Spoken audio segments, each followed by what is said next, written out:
So hello students, last video में अपन ने देख लिया था double salt and coordination complex के बीच का डिफरेंस, एज वेल एज देख लिया था कोऑर्डिनेशन नंबर कैसे निकालते हैं सेंट्रल मैटर एटम का।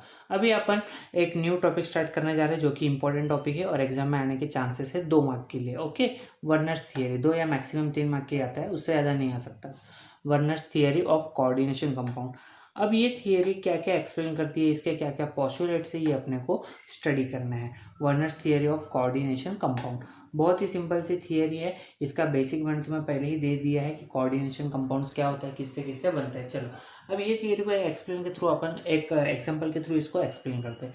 चलो अब के फॉर एफिशिएंसी भी ले सकते हैं, लेकिन अभी मैं फिलहाल दूसरा एग्जांपल ले रहा हूँ जो तुम्हारे टेक्स्ट बुक में दिया है, ताकि तुम्हें समझने के लिए आसानी हो। तो तुम लोग टेक्स्ट बुक रीड करो तो टेक्स्ट बुक और अपना वीडियो मैच करे, इसके लिए मैं ये वाला एग्जांपल ले रहा हूँ। लेकिन इसका ये मतलब नहीं है अपन के फॉर एफिशिएंसी या और कोई एग्जांपल नहीं ले सकते। कोई भी कोऑर्डिनेशन कंपाउंड का अपन एग्जांपल ले सकते हैं, क्योंकि थियरी तो सारे कंपाउंड्स के लिए एक ही रहेगी, कोऑर्डिनेशन कंपाउंड के लिए। ठीक है, कोई भी एग्जांपल लो। अब सबसे पहले इसको अपन सेपरेट करते हैं। क्या करते हैं? सेपरेट करते हैं। अब इसको सेपरेट कैसे करेंगे देखो। अभी यहाँ पे जो स्क्वायर ब्रैकेट में लिखा है वो क्या होगा? वो हो जाएगा तुम्हारा कोऑर्डिनेशन स्फीयर। इसको सेपरेट करेंगे तो क्या हो जाएगा? ये बन जाएगा कोबाल्ट। यहाँ पे रहेगा अमोनिया। अमोनिया कितना टाइम आ रहा है? 6 टाइम्स। प्लस क्लोरीन कितने टाइम आ रहा है? 3 टाइम। और एक क्लोरीन पे कौन सा चार्ज होता है? Minus charge. अभी यहाँ पे टोटल है +3 इंटू -1 दैट इज -3। तो उसको बैलेंस करने के लिए कितना आना चाहिए? इस पे +3 आना चाहिए। कितना आना चाहिए? +3। ओके, ये हुआ तुम्हारा कोऑर्डिनेशन स्फीयर और ये हुआ आयोनाइजेशन स्फीयर। अभी अपने को कोऑर्डिनेशन स्फीयर से रिलेटेड स्टडी करनी है, कोऑर्डिनेशन स्फीयर में क्या क्या होता है, और सिमिलरली आयोनाइजेशन स्फीयर से रिलेटेड अपने को देखना है कि उसके अंदर क्या क्या होता है, उसके क्या क्या कैरेक्टरिस्टिक्स है। ओके, सबसे पहले अपन स्टार्ट करते हैं आयोनाइजेशन स्फीयर, जिसको मैं शॉर्टकट में लिख रहा हूँ IS। Okay, ionisation sphere. अब आयोनाइजेशन स्फीयर में क्या क्या होता है अपने को स्टडी करना है। तो ये मैंने तुम्हें बताया था कि आयोनाइजेशन स्फीयर को मतलब ये आयोनाइजेशन स्फीयर में जितने भी बॉन्ड बन रहे हैं, मतलब ये जितने एटम आ रहे हैं, जैसे कि इसमें कितने आ रहे हैं? 3 क्लोरीन आ रहे हैं, तो ये सेंट्रल मेटल एटम के साथ कितना बॉन्ड बनाएगा? 3 बॉन्ड बनाएगा। तो जो भी जितने भी बॉन्ड बनाएगा आयोनाइजेशन स्फीयर के एलिमेंट्स, उसे अपन क्या बोलेंगे? Primary valency. उसे क्या बोलेंगे अपन? उसे बोलेंगे प्राइमरी वैलेंसी। ठीक है। दूसरी चीज कि इसे अपन बोलते हैं प्राइमरी वैलेंसी। एंड दूसरी मोस्ट इंपॉर्टेंट चीज कि ये आयोनाइजेबल होती है। कैसी होती है? It is ionisable. आयोनाइजेबल का मतलब क्या? अपने कोऑर्डिनेशन कॉम्प्लेक्स और डबल सॉल्ट का जब मैं तुम्हें डिफरेंस बता रहा था, तब मैंने बोला था कि कोऑर्डिनेशन कंपाउंड में क्या होगा, सिर्फ जो आयोनाइजेशन स्फीयर है ये वाटर में डिसॉल्व हो जाएगा, लेकिन आई मीन टू से वाटर में डिसोशिएट हो जाएगा, सेपरेट हो जाएगा। लेकिन ये जो कॉम्प्लेक्स आयन है cobalt and ammonia, that is central metal atom and ligand, ये दोनों के बीच का जो कोऑर्डिनेट बॉन्ड है वो ब्रेक नहीं होगा। ठीक है, बट ये वाला जो बॉन्ड है ये आयोनाइजेशन स्फीयर सेपरेट हो जाएगा, तो इसको बोलते हैं आयोनाइज होना। It is ionisable. इसके बाद नेक्स्ट इंपॉर्टेंट पॉइंट है, इट इज नॉन डायरेक्शनल। ये बहुत इंपॉर्टेंट पॉइंट है। It is non directional. Non directional का मतलब क्या? इसका कोई डायरेक्शन नहीं होता, ये कोई भी डायरेक्शन में प्रेजेंट हो सकती है। ये कोई भी डायरेक्शन में प्रेजेंट हो सकती है, तो इट इज नॉन डायरेक्शनल। इसका कुछ फिक्स नहीं है कि एक्स एक्सिस में होनी चाहिए, कि वाई एक्सिस में होनी चाहिए, कि कहाँ होनी चाहिए, ऐसा कुछ फिक्स नहीं। इट इज नॉन डायरेक्शनल, कहीं पे भी ड्रॉ करो उससे कुछ फर्क नहीं पड़ता। तो ये था आयोनाइजेशन स्फीयर से रिलेटेड 3 इंपॉर्टेंट पॉइंट्स कि आयोनाइजेशन स्फीयर को प्राइमरी वैलेंसी भी बोलते हैं, वो वैलेंसी आयोनाइजेबल होती है और वो नॉन डायरेक्शनल होती है। ये है इसके 3 इंपॉर्टेंट पॉइंट्स आयोनाइजेशन स्फीयर के। अब बात करते हैं कोऑर्डिनेशन स्फीयर के क्या पॉइंट्स हैं। तो कोऑर्डिनेशन स्फीयर के क्या क्या पॉइंट्स होते हैं? कोऑर्डिनेशन स्फीयर में सबसे इंपॉर्टेंट पॉइंट आता है कि इसके अंदर जितना भी कोऑर्डिनेट बॉन्ड होगा, इसके अंदर जितना भी कोऑर्डिनेट बॉन्ड होगा उसे अपन बोलेंगे सेकेंडरी वैलेंसी। प्राइमरी वैलेंसी बोला था आयोनाइजेशन स्फीयर में, तो कोऑर्डिनेशन स्फीयर में जितने भी बॉन्ड्स रहेंगे उसे अपन क्या बोलेंगे? सेकेंडरी वैलेंसी बोलेंगे। क्या बोलेंगे? Secondary valency. उसके बाद जितने भी सेकेंडरी वैलेंसी होगी, total number of secondary valency is also called as coordination number. Total number of secondary valency is also called as coordination number. अभी कोऑर्डिनेशन नंबर पे लास्ट लेक्चर में ही, I mean to say last video ही जो मैंने बनाया है वो कोऑर्डिनेशन नंबर पे बनाया है, coordination number of central metal atom. तो वहाँ पे भी अपन ने डिटेल में स्टडी किया था कि जितना टोटल सेकेंडरी वैलेंसी रहेगा उसको अपन क्या बोलेंगे? कोऑर्डिनेशन नंबर भी बोल सकते हैं। उसके बाद में most important thing, it is non ionisable. वो कौन सी थी? प्राइमरी वैलेंसी आयोनाइजेबल थी, बट ये कौन सी है? नॉन आयोनाइजेबल है। इट इज़ नॉन आयोनाइजेबल, कि ये सेपरेट नहीं होता। क्या सेपरेट नहीं होता? सेंट्रल मेटल एटम और लिगेंड, इनके बीच के जो बॉन्ड है वो ब्रेक नहीं होता, और सेंट्रल मेटल एटम और लिगेंड सेपरेट नहीं होता, मतलब इसे बोलते हैं non ionisable.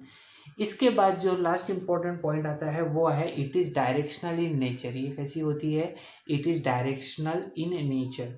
Directional in nature का मतलब क्या है? इसका एक फिक्स डायरेक्शन होता है, कोई भी डायरेक्शन में नहीं हो सकती है, ये कोई भी डायरेक्शन में प्रेजेंट नहीं हो सकती है। इसका एक फिक्स डायरेक्शन होता है, वही डायरेक्शन में ये प्रेजेंट होगी, तो उसको बोलते हैं it is directional in nature. Clear? अभी ये जो अपन ने एग्जांपल लिया है CONH3 6 टाइम्स और उसके आगे Cl3, तो इसको मैं भी ड्रॉ करके बताता हूँ। इसको डायरेक्शनल इन नेचर का मतलब क्या? मतलब ये डायरेक्शनल इन नेचर है, मतलब ये कहीं ना कहीं क्या इंडिकेट कर रहा है कि जो भी तुम्हारा कोऑर्डिनेशन कॉम्प्लेक्स का शेप रहेगा, जो भी उसका ज्योमेट्री रहेगा, वो किस पर डिपेंड करता है? तुम्हारे सेकेंडरी वैलेंसी पे डिपेंड करता है कि कितना सेकेंडरी वैलेंसी है और वो कहाँ पे अरेंज है, क्योंकि वो कैसा होता है? डायरेक्शनल इन नेचर होता है, बराबर। तो उसके हिसाब से उसका क्या डिसाइड होगा? उसका ज्योमेट्री भी डिसाइड होगा।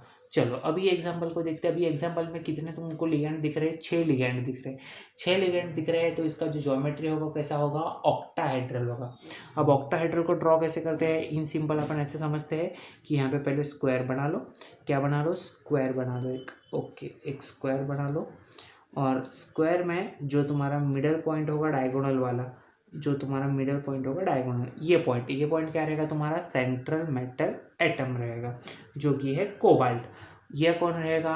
Ammonia, that is ligand ammonia. Ammonia and यहाँ पे भी कौन रहेगा? अमोनिया रहेगा, NH3। ओके, अब ध्यान से देखना, ये बॉन्ड्स कैसे बना रहे हो ध्यान से चेक करो। इलेक्ट्रॉन्स आ कहाँ से रहे हैं? नाइट्रोजन से आ रहे हैं। मिल किसको रहे? कोबाल्ट को। तो ये जो एरो है ये कौन से साइड आएगा? जो ले रहा है उसके साइड आएगा। सिमिलरली यहाँ पे भी कैसा होगा? ऐसा एरो आएगा। सिमिलरली यहाँ पे भी क्या होगा? ऐसा एरो आएगा। और यहाँ पे भी क्या होगा? ऐसा एरो आएगा। ठीक है, ये आएगा लाइक दिस, ये बनेगा कुछ ऐसा। इसके बाद ये हुए तुम्हारे 4 एटम्स, लेकिन तुमको कितने अटैच करना है? 6। तो ऑक्टाहेड्रल का ज्योमेट्री कैसे बनता है? 4 स्क्वायर के जो तुम्हारे 4 पॉइंट होते हैं, 4 कॉर्नर, उस पर एक एक रहेगा।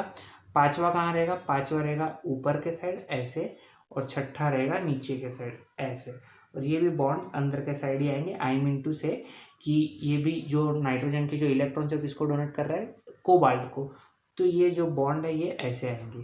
ठीक है, तो ये ज्योमेट्री कैसी हो गई? ऑक्टाहेड्रल ज्योमेट्री हो गई। कैसी हो गई? ऑक्टाहेड्रल। और इसके ऊपर कितना प्लस चार्ज है चेक करो, इसके ऊपर है +3 चार्ज। ठीक है, तो यहाँ पे क्या आएगा? +3, और इसके साइड में कितना है? 3Cl-। कितना है? 3Cl-। ओके, या तो यहाँ पे Cl3 भी लिखोगे तो भी चल जाएगा। ओके, अगर यहाँ पे प्लस लगा रहे हो तो यहाँ पे 3Cl- लिखना पड़ेगा, और यहाँ पे प्लस नहीं लगा रहे तो फिर इसको सिर्फ क्या लिखो? Cl3 लिखो तो भी चलेगा, कोई प्रॉब्लम नहीं है। ओके, तो ये है तुम्हारा यहाँ पे आयोनाइजेशन स्फीयर, और ये है तुम्हारा कोऑर्डिनेशन स्फीयर। अभी most important thing, directional in nature का यही मतलब है कि अगर मैं एक अमोनिया इधर ड्रॉ करता हूँ तो एक अमोनिया मुझे इधर ही ड्रॉ करना पड़ेगा। तुम बोलोगे सर एक अमोनिया इधर ड्रॉ किया तो इधर के जगह अगर ये अमोनिया अपन ऐसे ड्रॉ करें तो चलेगा क्या? तो मैं बोलूँगा नहीं, बिल्कुल नहीं चलेगा, क्योंकि ये सेकेंडरी वैलेंसी है, कोऑर्डिनेट बॉन्ड है, और कोऑर्डिनेट बॉन्ड हमेशा डायरेक्शनल इन नेचर होते हैं, नॉन डायरेक्शनल नहीं, मतलब कहीं इधर भी अरेंज नहीं हो सकते, ये फिक्स डायरेक्शन में आते हैं। तो इसका डायरेक्शन क्या है? ये ऑक्टाहेड्रल बनने के लिए इसको यहीं पे बॉन्ड आना पड़ेगा, इसका बॉन्ड इधर से ही आता है लाइक दिस, तो ये बनाता है ऑक्टाहेड्रल ज्योमेट्री। क्लियर हुआ?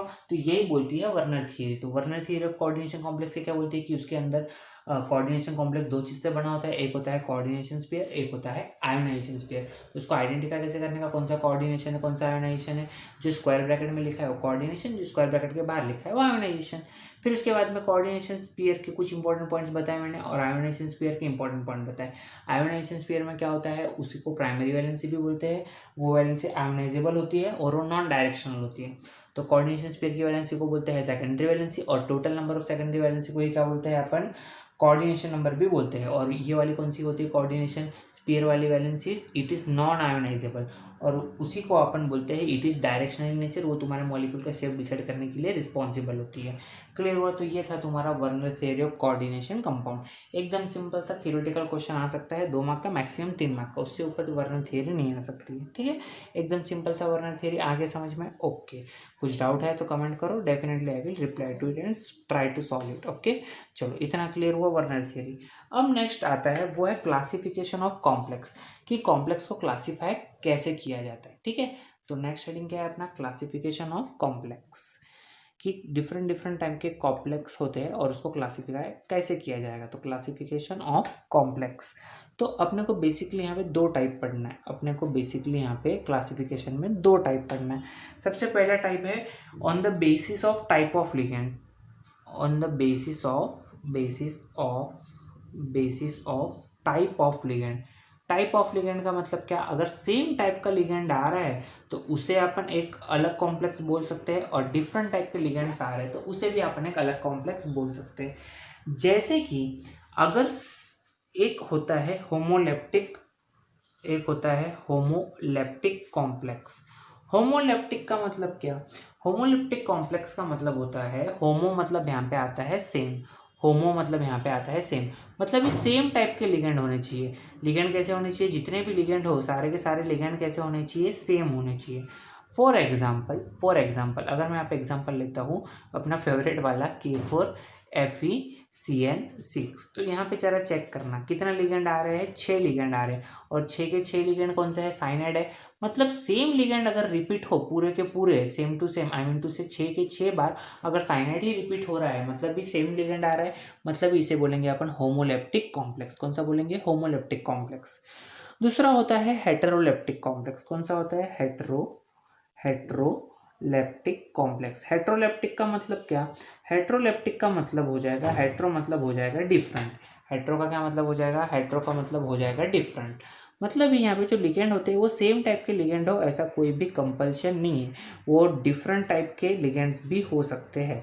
जैसे कि फॉर एग्जांपल अगर मैं यहाँ पे लिखूँ K4 और यहाँ पे लिख दूँ मैं Fe, यहाँ पे लिखूँ CN4 टाइम्स, यहाँ पे लिखूँ Br एंड यहाँ पे लिखूँ Cl। तो यहाँ पे ये जो एग्जांपल है ये बनेगा हेटेरोलेप्टिक कॉम्प्लेक्स का एग्जांपल। क्यों हेटेरोलेप्टिक कॉम्प्लेक्स, क्योंकि यहाँ पे सेंट्रल मेटल एटम के साथ जो लिगेंड है वो 3 अलग अलग टाइप के लिगेंड है। एक है साइनाइड, एक है ब्रोमीन, एक है क्लोरीन। माना तीनों के तीनों यहाँ पे ये दोनों मोनोडेंटेट है, ये वाला एम्बीडेंटेट है, लेकिन एम्बीडेंटेट में डोनेट तो कोई एक ही एटम करेगा, या तो कार्बन करेगा या तो नाइट्रोजन करेगा। तो तुम लोग जहाँ से स्टार्ट करते हो जो पहला तुम लोग सिंबल लिखते हो वो डोनेट करता है ऐसा माना जाता है, ठीक है। तो बेसिकली बॉन्ड तो सारे एक एक ही बनाएंगे, लेकिन है 4 साइनाइड, 1 ब्रोमीन, 1 क्लोरीन, मतलब 6 के 6 साइनाइड है, या तो 6 के 6 ब्रोमीन है, या तो 6 के 6 क्लोरीन है, ऐसा कुछ है नहीं।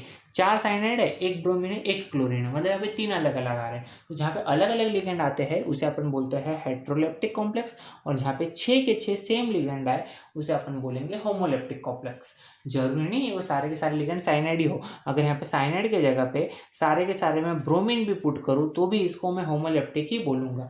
बेसिक क्या है, लिगेंड सेम होने चाहिए, चाहे साइनाइड हो, ब्रोमीन हो, क्लोरीन हो, कोई भी लिगेंड हो, बट वो सेम होना चाहिए। जितने भी बार वहाँ पे रिपीट हो रहा है पूरा का पूरा सेम होना चाहिए, सारे के सारे सेम होने चाहिए, तो ये अपन उसे होमोलेप्टिक बोलेंगे। अगर डिफरेंट डिफरेंट होगा तो उसे अपन बोलेंगे हेटेरोलेप्टिक। तो ये एग्जाम्पल क्लियर हुआ on the basis of type of ligand. ये था इसका पहला क्लासिफिकेशन। दूसरा है on the basis on charge of coordination sphere. दूसरा है on the basis on charge on coordination sphere. क्या है दूसरा इसका क्लासिफिकेशन है, basis on charge on coordination sphere, basis on charge on coordination sphere. अब कोऑर्डिनेशन स्फीयर पे कौन सा चार्ज होगा उस पर भी एक क्लासिफिकेशन किया जा सकता है। सबसे पहला आता है कटायनिक, कटायनिक कॉम्प्लेक्स मतलब क्या, कटायनिक कॉम्प्लेक्स मतलब ऐसे कॉम्प्लेक्स जहाँ पे कोऑर्डिनेशन स्फीयर पे कटायन मतलब क्या है, प्लस चार्ज, कटायन मतलब पॉजिटिव चार्ज। तो कोऑर्डिनेशन स्फीयर पे कौन सा चार्ज आना चाहिए, पॉजिटिव चार्ज आना चाहिए, तो ही उसको अपन क्या बोलेंगे, कटायनिक कॉम्प्लेक्स बोलेंगे। तो ऐसे कौन सा एग्जांपल है कटायनिक कॉम्प्लेक्स के, देखो अगर मैं ये वाला एग्जांपल लेता हूँ CONH3 6 टाइम्स और यहाँ पे लेता हूँ Cl3, तो ये जो एग्जांपल है ये एग्जांपल है कटायनिक कॉम्प्लेक्स का। क्यों कटायनिक कॉम्प्लेक्स का, जरा इसको सेपरेट करो। अगर मैं इसको सेपरेट करूँगा तो ध्यान से देखना कैसे सेपरेट करेंगे, यही एग्जांपल अपन ने जस्ट वर्नर थियरी में लिया। तो देखो इसको सेपरेट कैसे करेंगे, CONH3 6 टाइम्स, ओके, और यहाँ पे क्लोरीन कितने टाइम आ रहा है, 3 टाइम, और क्लोरीन पे क्या होता है -1, तो +3 इंटू -1 -3, तो इसको बैलेंस करने के लिए यहाँ पे कितना लगाना पड़ेगा, +3। अब चेक करो ये है तुम्हारा कोऑर्डिनेशन स्फीयर। तो कोऑर्डिनेशन स्फीयर पे कौन सा चार्ज आया, आया प्लस चार्ज, चाहे वो +1 आए, +2 आए, +3 आए, +4 आए, कोई भी प्लस आए, आई मीन टू से उसका मैग्नीट्यूड कुछ भी हो, +1 +2 +3 कुछ भी हो, प्लस आ रहा है, पॉजिटिव आ रहा है, तो उसे अपन बोलेंगे कटायनिक कॉम्प्लेक्स। कौन सा कॉम्प्लेक्स बोलेंगे? Cationic complex. तो अगर डायरेक्ट तुम्हें नहीं समझ में आए कटायनिक है कि अनायनिक है, तो सबसे पहले क्या करने का, उसको सेपरेट कर लेने का, कोऑर्डिनेशन एंड आयोनिक स्फीयर को। ठीक है, ionisation sphere and coordination sphere को सेपरेट करने का और चेक करने का कोऑर्डिनेशन स्फीयर पे कौन सा चार्ज आ रहा है। पॉजिटिव चार्ज आ रहा है तो उसे अपन क्या बोलेंगे? कटायनिक कॉम्प्लेक्स बोलेंगे। क्लियर? एकदम सिंपल था, यहाँ पे कुछ भी हार्ड नहीं था। ओके, दूसरा आता है अनायनिक कॉम्प्लेक्स। अनायनिक कॉम्प्लेक्स का मतलब क्या? अनायनिक का मतलब नेगेटिव चार्ज। तो अगर तुम्हारा कोऑर्डिनेशन स्फीयर पे नेगेटिव चार्ज आता है तो उसे अपन क्या बोलते हैं? Anionic complex. जैसे कि K4FeCN6। अब ये वाला जो तुम्हारा एग्जांपल है, ये एग्जांपल काउंट होगा अनायनिक कॉम्प्लेक्स में। क्यों? नहीं समझ में आ रहा है तो इसको चार्ज सेपरेट करो। चार्ज सेपरेट करके आंसर क्या आ जाएगा? ये बन जाएगा, पोटेशियम कितना टाइम आ रहा है? 4 टाइम्स, और K पे कितना चार्ज होता है? +1 प्लस। अभी यहाँ पे 4 प्लस है, तो मुझे बताओ बैलेंस करने के लिए कोऑर्डिनेशन स्फीयर पे मुझे कितना लगाना पड़ेगा, और प्लस लगाना पड़ेगा या माइनस लगाना पड़ेगा? तो इसका जितना भी आंसर आएगा उसका अपोजिट लगाते हैं। तो +4 × +1 कितना आएगा? +4। तो +4 का अपोजिट क्या हो जाएगा? -4। तो जितना भी प्लस में रहेगा उतना माइनस, या तो जितना माइनस रहेगा उतना प्लस। जैसे प्रीवियस एग्जाम्पल में पहले अपन ने माइनस लिखा, फिर जितना माइनस आ रहा था उतना प्लस डाला, तो इस बार जितना प्लस आ रहा है उतना माइनस डालेंगे। ठीक है, तो अभी चेक करो, ये जो तुम्हारा कोऑर्डिनेशन स्फीयर बना, ये कोऑर्डिनेशन स्फीयर पे कौन सा चार्ज आ रहा है? उसका मैग्नीट्यूड मत चेक करो, 1 है, 2 है, 3 है, 4 है, उसका चार्ज चेक करो, साइन चेक करो, माइनस है कि प्लस है। माइनस है मतलब इसको बोलेंगे अपन अनायनिक कॉम्प्लेक्स। तो अनायनिक कॉम्प्लेक्स में क्या होगा? अनायनिक कॉम्प्लेक्स में कोऑर्डिनेशन स्फीयर पे कौन सा चार्ज आता है? कोऑर्डिनेशन स्फीयर पे माइनस चार्ज आता है। क्या आता है? कोऑर्डिनेशन स्फीयर पे आता है माइनस चार्ज। क्लियर? एकदम सिंपल है ये। ओके, इसके बाद में लास्ट आता है तुम्हारा न्यूट्रल कॉम्प्लेक्स। न्यूट्रल का मतलब क्या? न्यूट्रल मतलब ना ही तो उस पर पॉजिटिव चार्ज रहेगा, ना ही तो उस पर नेगेटिव चार्ज रहेगा, उसे बोलेंगे अपन न्यूट्रल कॉम्प्लेक्स। जैसे कि फॉर एग्जांपल न्यूट्रल कॉम्प्लेक्स, तो न्यूट्रल का मतलब नो चार्ज, ना ही तो पॉजिटिव चार्ज होना चाहिए, ना ही तो उस पर नेगेटिव चार्ज होना चाहिए। For example NiCO4। अब ये केस में ये है तुम्हारा कोऑर्डिनेशन स्फीयर। इसका दूसरा पार्ट दिया ही नहीं है, आयोनाइजेशन स्फीयर है ही नहीं। ठीक है, सिर्फ कोऑर्डिनेशन स्फीयर दिया है, और यहाँ पे भी ऊपर कोई चार्ज नहीं लिखा हुआ है, प्लस है माइनस क्या है, नथिंग, कुछ नहीं लिखा है। कुछ नहीं लिखा है तो अपन क्या समझ लेंगे भाई? जीरो है ये। और अगर कोऑर्डिनेशन स्फीयर पे जीरो चार्ज है मतलब ये न्यूट्रल है, ना ही तो इस पर पॉजिटिव चार्ज है, ना ही तो इस पर नेगेटिव चार्ज है। तो ऐसे कॉम्प्लेक्सेस को अपन बोलते हैं न्यूट्रल कॉम्प्लेक्सेस। क्लियर? ऐसे कॉम्प्लेक्सेस को अपन बोलते हैं न्यूट्रल कॉम्प्लेक्सेस। तो अभी तक अपन ने क्या देखा? आज के लेक्चर में अपन ने देख लिया वर्नर्स थियरी, और दूसरा देखा अपन क्लासिफिकेशन ऑफ कॉम्प्लेक्स। तो वर्नर थियरी तो मैंने आज के ही वीडियो में तुम्हें और एक बार रिवीजन करवा दिया, अब एक बार रिवीजन करवाता हूँ क्लासिफिकेशन ऑफ कॉम्प्लेक्स का। क्लासिफिकेशन ऑफ कॉम्प्लेक्स में अपन ने क्या देखा कि कॉम्प्लेक्स को अपन 2 टाइप में क्लासीफाई कर सकते हैं, on the basis of the type of ligand, और दूसरा on the basis of charge on coordination sphere. तो टाइप ऑफ लिगेंड में कितने में क्लासीफाई किया था अपन ने? 2 टाइप में क्लासीफाई किया था, एक था होमोलेप्टिक एंड एक था हेटेरोलेप्टिक। तो होमोलेप्टिक का मतलब क्या था? होमोलेप्टिक का मतलब था वहाँ पे सेम लिगेंड आ रहा था, सेम लिगेंड, और हेटेरो में क्या आ रहा था? हेटेरो में आ रहा था डिफरेंट लिगेंड, मतलब अलग अलग लिगेंड आ रहे थे, डिफरेंट लिगेंड। ठीक है, उसके बाद में अपन ने क्लासीफाई किया था on the basis on charge on coordination sphere. अगर कोऑर्डिनेशन स्फीयर पे पॉजिटिव चार्ज आ रहा है तो उसे अपन कटायनिक कॉम्प्लेक्स बोलेंगे, नेगेटिव चार्ज आ रहा है तो अनायनिक कॉम्प्लेक्स बोलेंगे, और न्यूट्रल है, नो चार्ज, तो इसको बोलेंगे अपन न्यूट्रल कॉम्प्लेक्स। क्लियर? इतना समझ में आ गया? ओके, तो अपन नेक्स्ट वीडियो में स्टार्ट करने वाले हैं इसका IUPAC नेमिंग, जो कि इंपॉर्टेंट है, एग्जाम में आने का फुल चांस रहता है।